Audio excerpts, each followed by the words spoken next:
Hey, Barons.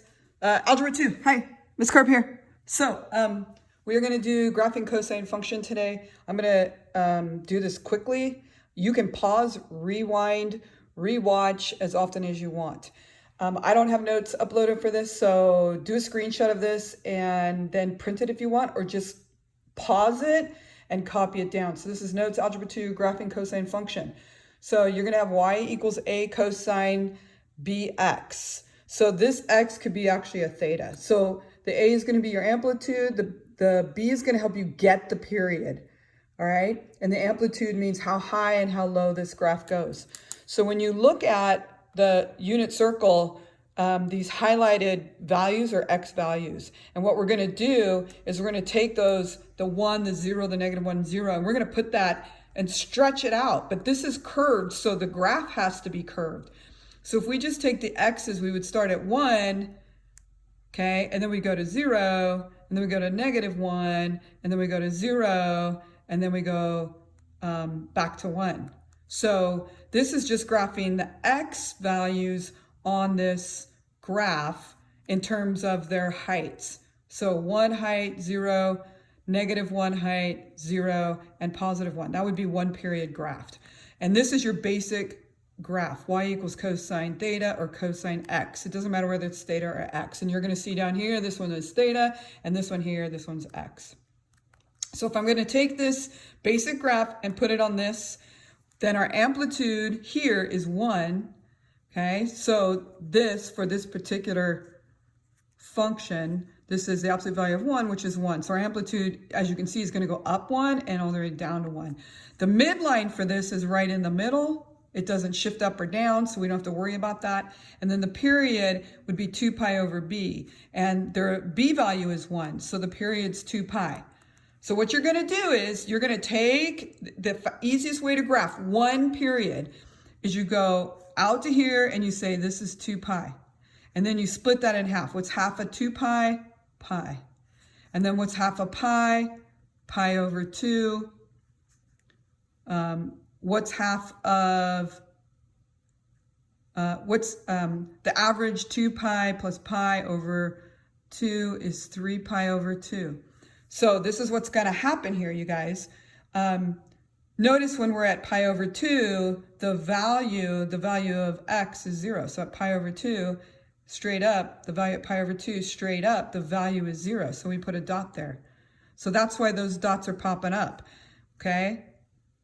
So you'll notice then this tells us the period is 2 pi over 1, which is 2 pi.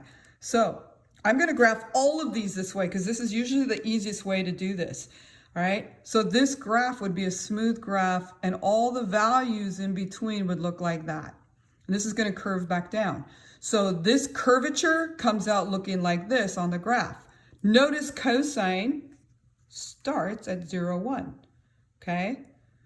So that has nothing to do with this, all right? It starts at 0, 1, and then it goes to 0, okay?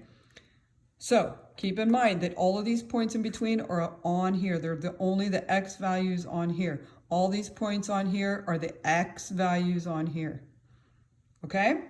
So that's the way it's going to look. If I wanted to graph 2 periods, I would add another 2 pi, so we could do that. We could extend this, so sorry, 2 pi plus 2 pi is 4 pi, and we could make more loops, and we'd have another loop of that. So then we'd have 2 periods of this. So if we take this example, and again, you can pause this at any time. If we take this example, our amplitude is the absolute value of 1 because the number in front of cosine is 1. And then the period is going to be 2 pi over b, and b is 3. So what we're going to have then, we're going to sketch our graph. And so this tells us this is going to go 0 to 2 pi over 3. All right. And then we need half of that. So half of that would be 2 pi over 6, right? So you multiply this by a half, multiply this by a half. We could actually simplify this and write this as 2 pi over 3. Sorry, as pi over 3.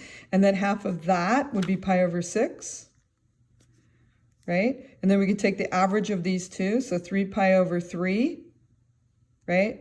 So I got 3 pi over 3, and we're going to divide that 3 pi over 3, 3 pi, I'll just write it down, 3 pi over 3, but we need to divide that by 2. So I'm going to remove this first. So this is just going to be pi over 2. So, all right, so now this is going to look like 1, starts here, then we go to 0, then we go to -1, then we go to -1, then we go back to 0, and then we go back to 1. And you'll notice we've split this up into 4 equal pieces, so it would look like this. That would graph one period of y equals cosine 3 theta. And again, I believe that's the fastest, simplest way to do that. All right, let's do example 2. So we have our amplitude, which is the absolute value of 4, which is 4. The period is 2 pi over 1/3, which is the same as 2 pi divided by 1/3, which is the same as 2 pi times 3, which equals 6 pi. So you're going to see that this one's even easier to graph.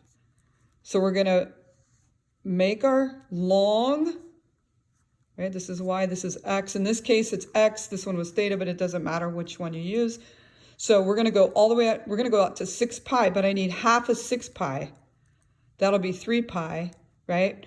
So half of 3 pi is 3 pi over 2. And then here I got 6 plus 3, that's 9 pi over 2, so that'll be here. And you don't have to write these mixed fractions. So again, we would start at 4, 1, 2, 3, 4, this way, 1, 2, 3, 4, that way. So we'll start here, then we go back to 0, then we go down to here, then we go back to here, and then we go back up to 1.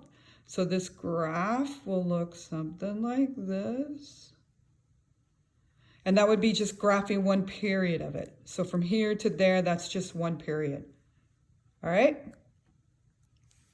Rewind, rewatch, enjoy. Stay healthy, Barons. Bye.